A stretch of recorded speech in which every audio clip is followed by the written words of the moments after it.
It's your boy TP3 Bets, joined by none other than the man himself. What up, bro? Back in here on this fine Tuesday action. This time I'm not going to say what did I say yesterday, Happy Thanksgiving, when it was Easter. So we're not going to start out with some dumb shit off the rip today. Instead, this time we're just going to get things popping off, man. Bro, how's everything going for you on this fine Tuesday, man? I almost said Wednesday. Fuck. He can't help himself. Yeah, I love it. I'm already a day in the future, you know. This guy, I love it. Well, we're doing great. We're off 2 straight winning days, micro winning days, but winning days nonetheless.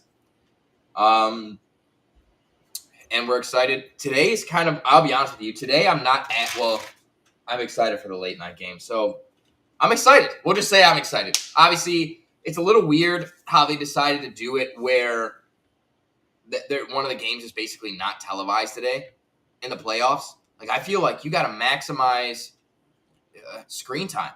Get all these fucking games on the TV, right? Yeah, that's how they always do it, though, where one game's on NBA TV. Usually my Hawks get kicked to NBA TV, so we're not in the playoffs, so they can't put us on NBA TV this year, but we're almost always on NBA TV every single time. That's fair. But, T, how about you? How'd you do yesterday? Man, 3rd winning day in a row.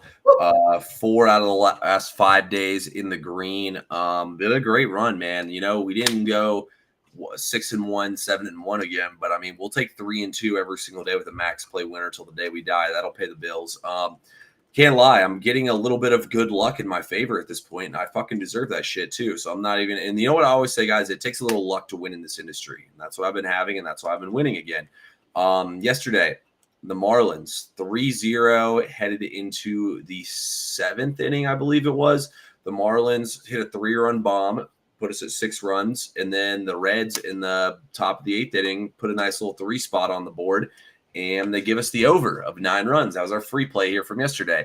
The Mets and the Phillies, the Mets had a 3-run homer taken away. I mean, it was definitely a foul ball, so I can't really be mad about it. But I was sitting bro some voice text. I was like, look, it was a foul ball. I'm not going to complain, but fuck, that would have been nice because we'd be pushing. Well, the Phillies said, hold my beer and watch this, and put a 4 spot up for us in the 9th inning. We hit the over by a run. So, you know what? I'm highly blessed, highly favored, and happy to be back on here once again, man. What about you? How'd you end up doing? Baby winning day. We're happy about it. We just got to, I feel like we're right there. We're so close. We just can't get over the hump. And, I mean, winning days are not to be complained about, but your boy fucked me. Harden, he played like shite yesterday, bro. So you're not going to hear this. I heard this earlier today. So James Harden in game 1s of series averages almost 30 points per game. In games 2, he averages like 20 points or less than 20 points per game in the series.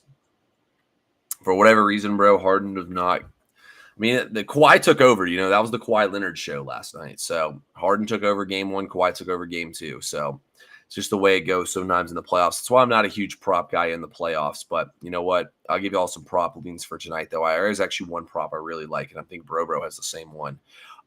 Anyway, with that being said, let's get into some MLB here. We know why the people are here. They want to hear us talk about betting. There's a lot of games today, 15 games today in the MLB. Bro, which one are you looking at today? Yeah, there are many that I'm looking at. There's one game that I'd tell you maybe be careful and stay away from. It's not an official play for me. I'm going to check something really quick. Let me just make sure. Okay, I think the Guardians were the play yesterday when they were substantial dogs. Today, Bibee has not been good. His control is terrible. He's going to get hit hard. I think both these pitchers are going to get hit hard, but I wouldn't take the Guardians today. I'm not taking the Yankees because I'm not betting against my team, but I wouldn't take the Guardians today. That said, that is not the play. The play is we are going to go to probably outside of the NBA, the most in-demand game. I wonder if it's on primetime. It's got to be on some sort of nationally televised outlet. But we're going Cubs-Dodgers, and I'm going to look at the first 5 innings. I'm going to paint a picture for you. We have Shota Imanaga. He pitched against the Dodgers, and he went 4 innings, no hit. 4 innings, shutout. And the Dodgers are hitting 25th against lefties, 23rd on the road, and they are lifetime 176 against Shota and 51 at-bats. This May kid, he's decent. He had 1 road start. It was a loss, and he gave up 3 earned to the Nationals, which sounds bad, but actually the Nationals are hitting pretty well. I'm here to tell you he doesn't do very well on the road. I am taking the Cubs here. But I'm taking them first 5. First 5 innings. I like that Shota really dominates. He had 1 bad performance. I don't think he's going to have a bad performance here against a team that does not hit lefties well. The Dodgers really haven't been scoring in general very well. They haven't been hitting the ball as you would expect a team with that many superstars to be hitting. I am staying off full game on the Cubs just because I do not trust their bullpen. They're 30th, so dead last in barrel rate, and 28th rather in ERA for their bullpen. So that's just something I don't want to mess with. First 5, Shota Imanaga, Cubs, F5, money line. TP3, what you say about that play, and what type of lock do you have for the folks in the MLB today? Yeah, I really like this play, to be honest with you. I think you mentioned a lot of big things. The Dodgers don't hit lefties well. The Cubs have an elite offense. They're playing well at home. The Cubs, Shota Imanaga is 14-4 in his career at the house. The Cubs are when he starts at home. I like this play, man. You have my seal of approval on this one. This is a good one picked by you, Bourbon. A lot of people are going to be too scared to bet against the Dodgers because a lot of people are pussies and don't realize you win money by doing things like this. So I like it. Oh. Next pick up here for me. I'm going to go to an MLB game, and I'm going to go to the Reds and the Marlins. We're going to take the over. Yesterday, I told you all the over was 8-3 in Marlins home games, and they're the underdog. Well, it is now 9-3 in home games, and the Marlins are the underdog. And they've been clearing this game by 2-point run, 1 points per game. I talked about the Reds offense. Technically, these are the 1 versus 2 offense in all of the MLB in the last 80 days. The Reds offense was already tracking as a top 8 offense or top 5 offense before they had their offensive outbreak against Baltimore. And yesterday, honestly, they didn't even play that great. They struck out like 11 or 12 times or something like that. So the fact this game went over when we had the rubber match, Max Mayer's a stud. Nick Lodolo is pretty good. And we had the over yesterday with the rubber match. We're going to go over here today. These bullpens both suck. The Reds lead the league in walks in the last 8 games. Both these teams are also top 10 in scoring runs right now. Ultimately, when I look at everything here, every single thing I want to see lines up here for the over to happen. We have 2 terrible pitchers. Edward Cabrera walks a lot of guys, and the Diamondbacks stole 7 bases on him in his last outing. So it was either the catcher or it was him, one of the two. I think there'll be some steals in this game as the Reds are one of the most steal-happy teams in all of the MLB. Give me the over in this game at 8.5 runs. I think we see at least 10 here. Wow. Dude, I remember watching Cabrera getting ran on like crazy last game. Eddie De La Cruz stolen base has to be a lock. Has to be a play today. But I really like that. Yeah, I mean, both these guys have 6+ ERAs. Miami 10-4 to the over at home, and 15-7 to the over in general. They're an over team. We talked about it, and we're going to keep talking about it until the market adjusts for it. And all of the last 5 head-to-head between these two teams have gone over. So also just a little bit of BVP history. Against Martinez, the Marlins are hitting 250. And against Cabrera, the Reds are hitting 467.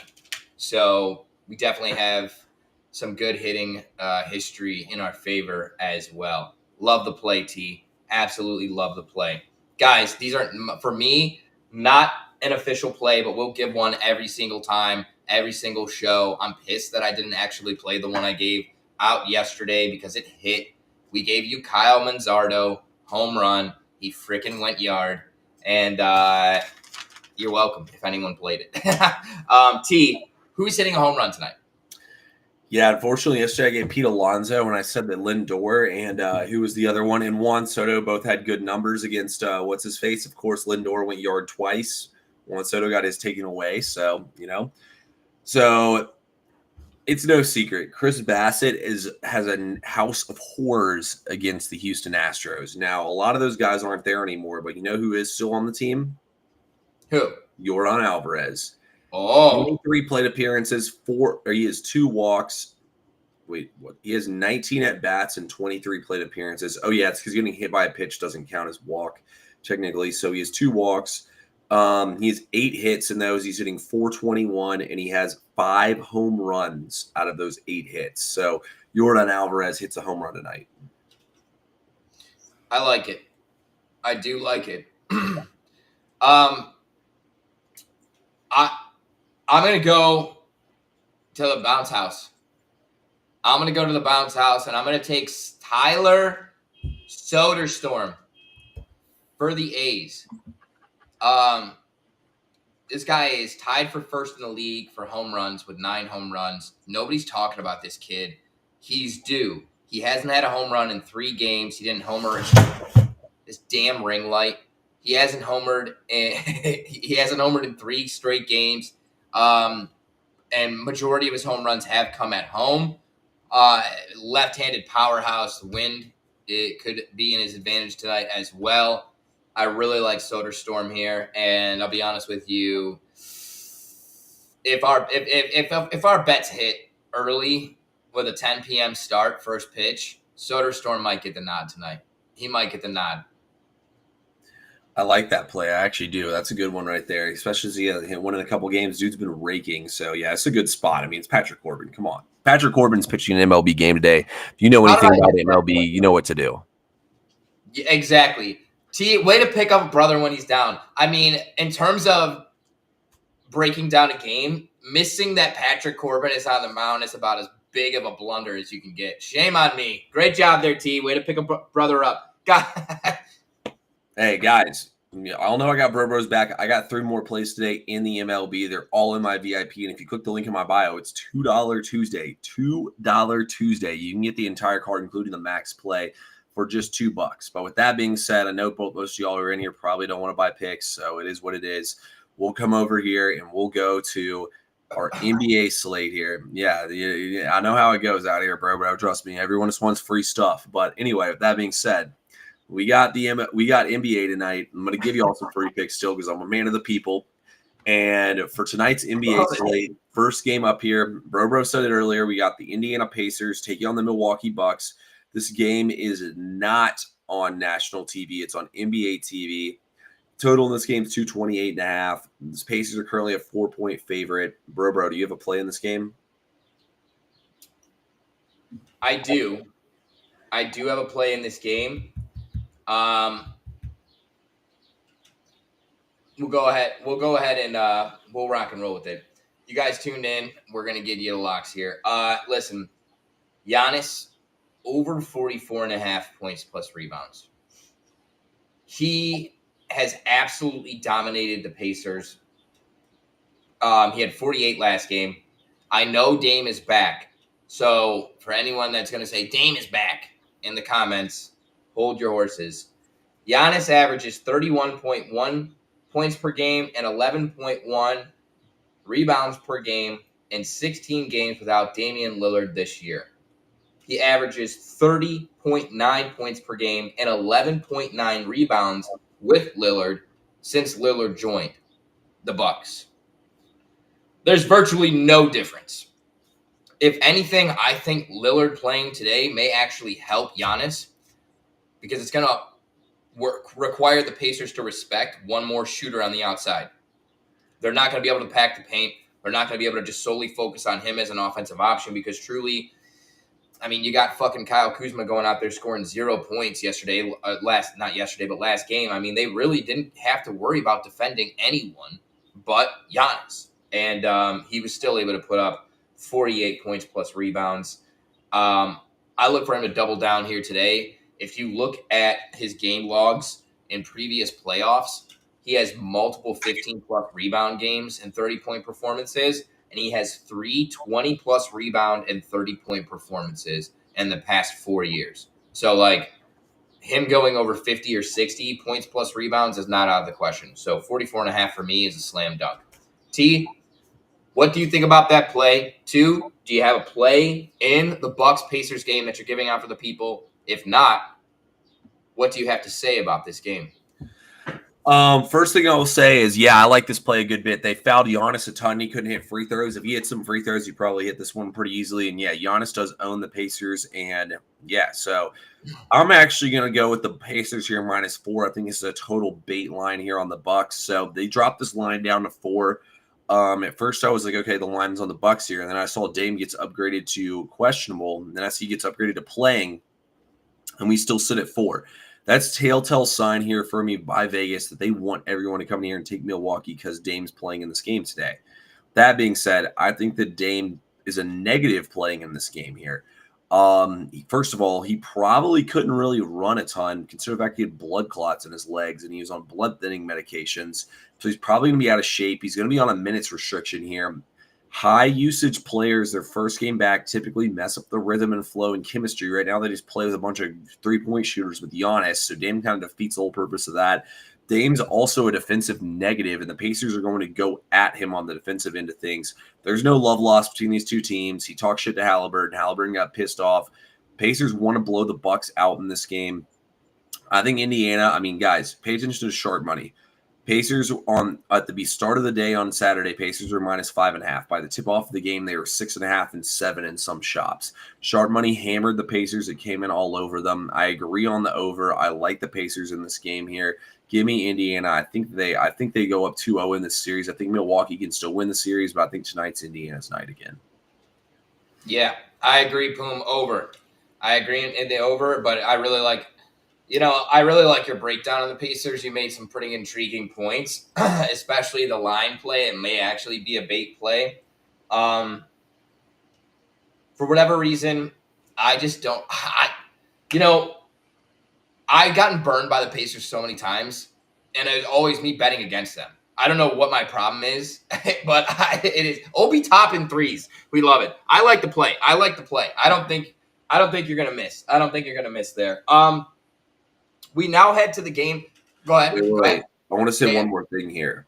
Yeah. Last night on this stream, what did we call out? Michael Porter Jr. gets benched. Porter bounce back game. Kyle Kuzma. He had the Tony Snell game part 2, 0-0-0 in 21 minutes. His points tonight, 9.5. His PRA, 15.5. I don't really play props in the NBA playoffs. I very rarely do. I think the only play here is to take the over tonight on Kyle Kuzma. I agree. And if you follow me on Instagram or TikTok, I have a video that I actually put out. Yeah, that video is fire, by the way. So I fucked with that video heavy. Really? Oh, wow. I appreciate you. Hold on really quick. The people need to know, and I need to know because my dumb ass bets on props. Why in the fuck don't you bet on player props in the summer, or not in the summer, in the off season? In the playoffs? Okay, so first reason here. 1, I don't like to get over involved in a game because I feel like once you I don't want to sit here and be picking a side correctly in an NFL or in an NBA game and then lose money because I took 3 props in the game. Like that shit pisses me off. So that's reason number 1. Reason number 2 is I really feel like in these playoff games, the game plan switches. So game 1, X player goes off. Game 2, the defense swarms this player. Player number 2 goes off. You know what I mean? Like, I feel like that's the way it goes a lot in the playoffs. And then, a lot of these games are blowouts, honestly. I mean, let's be honest. A lot of these games are blowouts, and teams don't want to tip their hand of what their changes are in the second half, so they just give up and sit these guys out. And I think with all those things being said, that's why I don't really like them. Now, I will say the angles I like a little more on player props as well. I do like your Giannis angle. The Pacers clearly don't have an answer for Giannis. He's played against him, in his last 10 games against them, he's gone insane, like you just said. So, they clearly don't have an answer for him. He's going to go off here in this game again, and it looks like their game plan is to let everyone not named Giannis on, or to let Giannis beat them by himself and to let the people not named Giannis shut them down. So, I think those are the main reasons why I don't really touch player props in these games. But I actually think Kuzma's a really good one. I like role players, or a starter who plays really shitty and everybody's making fun of him and whatnot. Just like Porter, Kuzma's the same thing. Or I like a role player to play well in a home playoff game. You know what I mean? I like things like that a little bit more. So, yeah. But I do actually condone all your player props today. I will say I like all of them. Okay. Awesome. Well, thank you for that breakdown. I appreciate it, and I know the folks at home appreciate it as well. Brooke Lopez threes, that Gumby looking fuck. We're gonna go to Grizzlies versus the Oklahoma City Thunder. T, I know you have a play in this game. I'm not sure. Are you giving it away to the people? Yeah, let's get it. Okay, how about since I also have a play? No, you kick it off. Tell the people what the play is in this game. First of all, my prop lean in this game is Zach Edey under 21.5 PRA. I really feel like he's just too big and goofy to play in this series against the Thunder, and the Thunder's big men are too skilled for him. So I think he's going to get bodied inside just like last game, and I think he's going to be unplayable here. And I also like Scottie Pippen Jr. under 9.5 points or 10.5 points. I think that he has to guard SGA, and clearly SGA gets fouled a lot. So I think that's a good look as well. That he's going to be in foul trouble and probably not shoot a ball a ton, but I'm taking the Grizzlies plus 14.5. I mean, it is gross. Nobody wants to take it. Nobody wants to get in front of the Thunder, blah, blah, blah. First of all, the Grizzlies were in a terrible travel spot. They played like 5 straight road games, and they played at home against Minnesota. Then they played on a back-to-back at Denver. Then they finished out the season back home in Memphis. Then they flew out to the West Coast to play Golden State. Then they flew back to Memphis to play a play-in game. And then they flew to Oklahoma City and played at noon. It was the lay down and get fucked spot of all spots. And that's exactly what happened to them. I think today, Memphis comes out, brings intensity. They got embarrassed. There's no other way to put it, man. That was one of the worst losses I can remember watching an NBA playoff game. Actually, the Memphis beat the Warriors a couple of years ago by 50 points. So I do remember that one. But I mean, Warriors came back and beat them, I think, by like 10 plus in the next game. It's the same shit here. Memphis will come out motivated. They're going to throw haymakers here in this game. I don't think they're going to win this game, but I think they're going to give the Thunder all they want and more in this game. I think 15 points is way too many points here. I think this game probably finishes with like an 8 or 9 point victory by Oklahoma City, and we cover this game. And I think it's going to be a tight, well-contested game. I love it. And we talked about it. We knew you were taking this. We talked about it yesterday. You said it immediately. We knew you were taking it. I love it. And if you tuned in the show, I'm going to give you a VIP play. This is only on the VIP exclusive. It's not getting released anywhere else but on the show and in the VIP over on SoBet. If you want my plays, links in the bio. Get over there in the VIP. Follow me on all social medias and get the sale that is going live right now. We have $15 weeks available here and now. VIP play is very similar to T's, but I have an interesting angle. I'm going to take Grizzlies first quarter plus 4.5. Okay? If the Grizzlies have any sense of pride and professionalism, they are embarrassed, like T said, by what happened. You lose by 50 points, you just got your shit kicked in. That's not a 20-point loss. That's fucking 50 points. That's really bad. But here's what I want to tell you. Not only do I think they're going to come out of the gate, hell yeah, love you, Poem. I appreciate you, bro. Not only do I think they're going to come out swinging out of the gates because they got their shit kicked in, they're going to come out 200% firing, but there's actually history to back this up. If you ignore the last game, I'm going to give you the score at the end of the first quarter and the last 3 head-to-head games between the Grizzlies and the Thunder. The Thunder ended up covering all of these games. First quarter, Memphis 33, Oklahoma 32. Oklahoma City 32. First quarter, Oklahoma City 30, Memphis 28. First quarter, Oklahoma City 34, Memphis 31. They have covered in 3 of the last 4 in the first quarter. It's an extremely sharp angle or it's extremely fucking stupid, and there's no in between. But I'm happy. I'm willing to take the risk. There's data to back it up, and I really like the play. And I think, sounds crazy, if the Grizzlies are going to win a game, I think it might be this one. I literally think it might be this one. So that's the play. Grizzlies plus 4.5 first quarter. Yeah, I think you're 100% right here. I don't think the Grizzlies are going to win a game, but I actually do agree with you on everything you said. And I really like the idea of getting at them early where they're going to be most motivated here. I'm really hoping the Grizzlies keep this game at like a 5-point game, and then we go back to Memphis and the spread's like 7.5, and we absolutely hammer Oklahoma City and they run them out of the gym. So I'm hoping Oklahoma City will be single digits in game 3. Typically in game 3, I bet the team down 0-2, but I will be betting Oklahoma City. So, yeah. The Savant speaks. Yeah, depending on what the spread is, depending on what happens tonight, if it's another 50-point victory, then we'll probably be getting the same spread back in Memphis, and we'll be all over Memphis. So we'll see how it plays out here. Last game on the slate, we have the LA Lakers taking on the Minnesota Timberwolves. Me and Bro both have max plays in this game tonight. Right now, Minnesota has a 1-0 lead in the series. The total in this game is at 210, and the spread on this game is 5.5. Bro, what are you doing in this game? So I posted in a couple of places and said, if we get 100 people in the show today, that I would give away a max play. I'm looking right here. There is 101 people, no bullshit. 101 people in the show. You guys just cleared the quota. We are going to give you the max play, even though TP3 does not advise on player props. It's a player prop. And it is Luca Primo. Listen, I absolutely love Luca. He's my favorite player in the NBA, so it's a little bit biased, but I think he is extremely motivated. I think he is highly talented, and I think he's a really good matchup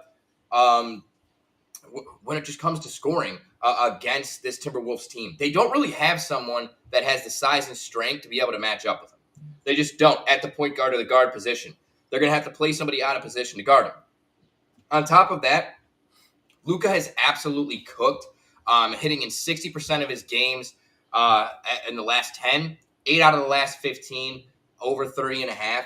He has 3 straight performances of 35-plus points, and 4 out of his last 6, rather, 35-plus point games. And head-to-head, against the Timberwolves, I believe he's 6 of 9, or 5 of 9, over 30.5. So a lot of trends that point to him scoring, and I believe the Lakers need him to score. That said, I also think this might even be a low-scoring game. So if you want to do a little fucking neg correlation, like Luka over, total under, little sneaky. The max play is Luka over 30.5 points. But T, what do you have in this game? Please tell me you have my favorite team, the Wine and Gold, the Cavs. I'm just kidding. The Lakers. What do you have tonight? Yeah, so I like a lot of things you said there, bro. I do think that Luka's going to go off in this game. He's gone over 4 out of the last 5 against Minnesota. On top of the fact that he's gone off against Minnesota, I mean, you just look at his numbers in general, and Luka is just he eats against his team. I don't know what it is, but he owns his team. I fully endorse and condone this play. You know, it's just a regular season game. I'd probably be on this play too. That being said, I'll give you all one more freebie. Fuck it. We'll take the Lakers first half here, -3.5. So you look at this matchup between these two teams here.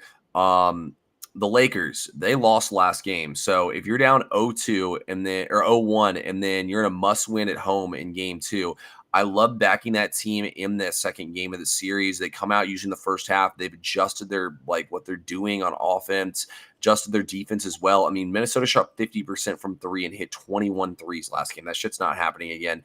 The Lakers are going to have to adjust what they're doing. Minnesota has no reason to adjust what they're doing here. And as far as Minnesota is concerned, they now have home court advantage. They're fine laying down and losing this game. I think the Lakers come out and punch them in the mouth. We get a lot of LeBron and Luka early and often in this game.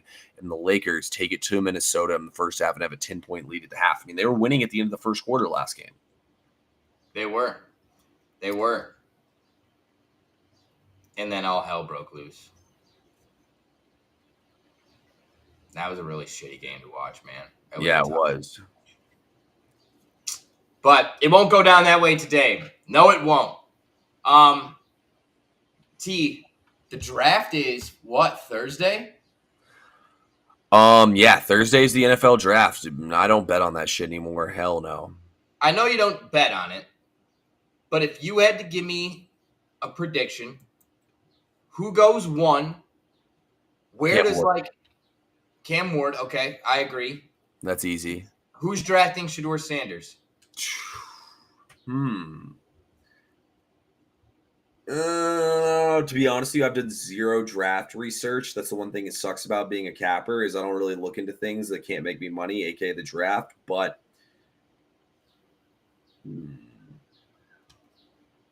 that's a tough question, honestly. I don't think the Giants will. I think they're going to pass. I think they're going to go for Abdul Carter. The Jets. That's for me my pick. I think somebody trades up in the top 5 and takes him. Yeah, I agree. I honestly think the Giants do take him. I think the Giants take Shedeur. Okay. Travis. All I know. Who do you think my Brown? What do you think my Browns are going to do? I need to know something that's non-biased. The Browns. What do I think the Brownies do today? Y'all pick 2? Yeah. I mean, why wouldn't y'all draft Shedeur? Because we're a poverty franchise. I think the Browns take the QB, if anything. They won't. They won't? Okay, then Travis Hunter it is. I was hoping you wouldn't say that, dude. I'm praying anyone but Travis Hunter, man. Anyone. Literally anyone. Please, anyone. He is not a top 10 cornerback. He is not a top 10 wide receiver. But because he does both, we're like glamorizing this kid. He's a great kid. He's good. But like, he's not. He played in a dog shit conference and he didn't dominate. Like, he didn't dominate. He just didn't. I want the Browns to take Abdul Carter, put him on the other side of Myles Garrett, and then fucking trade back. Let somebody get to number 2. Trade back to like 3, 4, or 5. Get Abdul Carter, and then you know what you do? You trade back at the end of the round, first round. You trade Jackson Dart, or you take fucking Milroe, and you copy what the Ravens did with Lamar Jackson, and you do it with fucking Jalen Milroe. You have Joe Flacco, and fucking Kenny Smallhands Pickett. Let Milroe sit on the bench, develop an offense and a scheme, and actually fucking take your time doing it a full fucking season on the back end of things because we're getting our shit kicked in all year.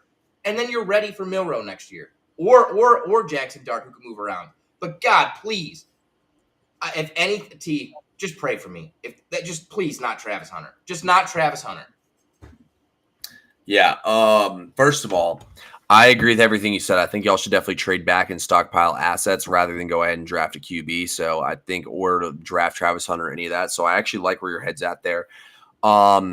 My second thing I'm going to say here, I hope that happens for you, bro. I really do. I like that. I like Milroe. Yeah. Kyle Pitts is terrible. He's one of the worst in NFL history. I hate Kyle Pitts with a passion. So that's all I'm going to say about Kyle Pitts. He sucks, and he will suck even more next year. With all that being said, guys, we're 33 minutes strong on here at this point. Bro, you got anything else you want to say, man? No, man. No, I love you guys. Thankful for you. Hey, we love you guys. We're thankful for y'all. Let's get this fucking money tonight, and we'll talk to y'all.